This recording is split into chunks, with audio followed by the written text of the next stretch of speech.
kimwili. Angalia kwenye Mathayo 12:15. Maandiko yanasemaje?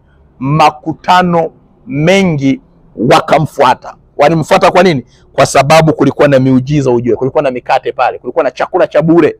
Kulikuwa na lunch ya bure kabisa. Kwa hiyo wengine walimfuata Yesu kwa sababu ya lunch, wapate chakula, wapate msosi, baada hapo warudi kwenye shughuli zao, warudi kwenye mambo yao. La mwisho kabisa, ndugu mtazamaji, mwisho kabisa unayenisikiliza, ni anayehesabu gharama. Wow, huyu ndiye mwanafunzi ambaye Yesu Kristo anamtaka, mwanafunzi anayehesabu gharama ya wokovu. Ngoja nikwambie kitu, tunaokolewa kwa neema, lakini